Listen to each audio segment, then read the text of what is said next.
নমস্কার বন্ধুরা, আমাদের চ্যানেলে তোমাদের আবার স্বাগত জানাই। তো আমি একটা ঢ্যাঁড়সের নিরামিষ রেসিপি নিয়ে তোমাদের সামনে চলে এলাম। বড়ি দিয়ে আজকের একটু ঢ্যাঁড়সের নিরামিষ তরকারি বানাবো, তাই ভাবলাম তোমাদের সঙ্গে শেয়ার করে নিই।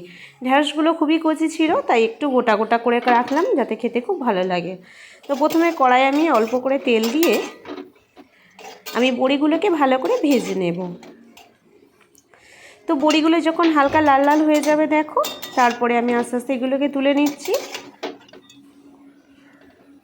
আমাদের বাড়িতে পরের দিন পুজো আছে, তাই ভাবলাম একটু বড়ি দিয়ে ঢ্যাঁড়সের একটা নিরামিষ রেসিপি দারুণ করে বানিয়ে ফেলি। সেই জন্যে বানাতে শুরু করলাম আর তোমাদের সঙ্গে শেয়ারটা করছি। তো দেখো, কড়াইয়ে আবার খানিকটা তেল দিয়ে হালকা একটু লবণ দিয়ে দিলাম। দিয়ে এরপর আমি ঢ্যাঁড়সগুলোকে ভালো করে জলে ধুয়েছি আগে, তারপর কেটেছি। এরপর আমি ভেজে নিচ্ছি। বেশিরভাগ ঢ্যাঁড়সই আমার গোটা রয়েছে, ঝোল খেতে যাতে দারুণ লাগে। ঝোলে তোমরা ছোট ঢ্যাঁড়স যতটা পারবে করবে আর গোটা করার চেষ্টা করবে, তাহলে কিন্তু খুব টেস্টি লাগে খেতে। তো ঢ্যাঁড়সগুলোকে আমি ভালোভাবে ভেজে নিচ্ছি। একটু লাল লাল করে দেখো আমার ভাজা হয়ে গেছে। খুব বেশি পুড়িয়ে ফেলবে না, তাহলে তরকারিটা হালকা তিতো ভাবে সে যাবে। তো আমার বড়িও ভাজা হয়ে গেছে, এদিকে ঢ্যাঁড়সও ভাজা হয়ে গেছে। তো আমি তুলে নিচ্ছি। এরপর আবারও কড়াই খানিকটা তেল দিয়ে দেব। দিয়ে ফোড়ন হিসেবে আমি ব্যবহার করব একটু তেজপাতা আর একটু কালো জিরে। তো দিয়ে আমি ভালো করে একটু ফোড়নটা করে নেব। নিয়ে তারপরে কেটে রাখা আলুগুলো দিয়ে দেব লম্বা করে।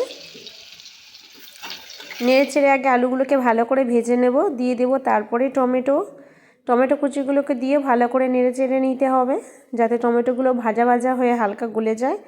এরপর আমি আবারও ওতে নুন দিয়ে দেব, যাতে টমেটোগুলো খুব ভালো করে গলে। তো নেড়েচে দেখো টমেটোগুলো হালকা যখন ভাজা ভাজা হয়ে আসবে, তখন দিয়ে দেবো পরিমাণ মতো হলুদ গুঁড়ো দিয়ে ভালো করে নেড়েচেড়ে আবারও কষে নেব। তারপরে দিয়ে দেবো পরিমাণ মতো লঙ্কা গুঁড়ো। তোমরা কাঁচা লঙ্কা করতে পারো, সেটা তোমাদের কাছে অপশনাল ব্যাপার। তো লঙ্কা গুঁড়ো দিয়ে আবারও ভালো করে কষে নেব। নিয়ে হালকা করে জল দিয়ে দেব। দিলে দেখো কতটা সুন্দর, নিরামিষ হলেও রেড রেড টাইপের একটা ব্যাপার হয়েছে। দারুণ টেস্টি খেতে হবে তরকারিটা। তোমরা অবশ্যই এইভাবে বানাবে। তারপরে আমি ভেন্ডিগুলো আবারও ওপরে দিয়ে দিচ্ছি। এইটা কষার জন্য আমি জল দিয়েছিলাম, যেটা ভেন্ডি আর আলু একসঙ্গে ভালো করে আমি কষে নেব। দিয়ে জলটাকে একদম শুকনো হয়ে গেলে তারপরে ফাইনালি জল দেবো। এরপর দিয়ে দেবো ওপরে বড়িগুলো, ভেজে রাখা বড়িগুলো আমি দিয়ে দিচ্ছি। দিয়ে আরও ভালো করে সব একসঙ্গে কষে নেব। খুব ভালো করে সব কিছু একদম কষে নেব।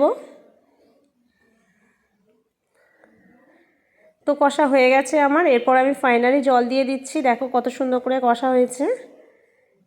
একদম গোটা গোটা লম্বা লম্বা ঢ্যাঁড়স খেতে দারুণ লাগবে গরম ভাতের সঙ্গে। তো জল দেওয়া হয়ে গেছে, আমি 10 মিনিট পর ফিরে আসবো মিডিয়াম আঁচে দিয়ে। তো দেখো 10 মিনিট পর ফিরে এসেছি। ঝোলটা আমার আরেকটু হবে, যেহেতু এখনও পাতলা আছে বুঝতেই পারছো, তাই আমি আরেকটু পরে এটাকে নামিয়ে নেব। তো দেখো আমার হয়ে এসছে পুরোপুরি তরকারি অলরেডি আমার হয়ে গেছে ঢ্যাঁড়সের নিরামিষ একটা রেসিপি। তো কেমন লাগলো আজকের এই ভিডিও? তো ভিডিও ভালো লাগলে প্লিজ একটা লাইক করে চ্যানেলটা সাবস্ক্রাইব করে আমার পাশে থেকো। চলো বন্ধুরা, টাটা। আবার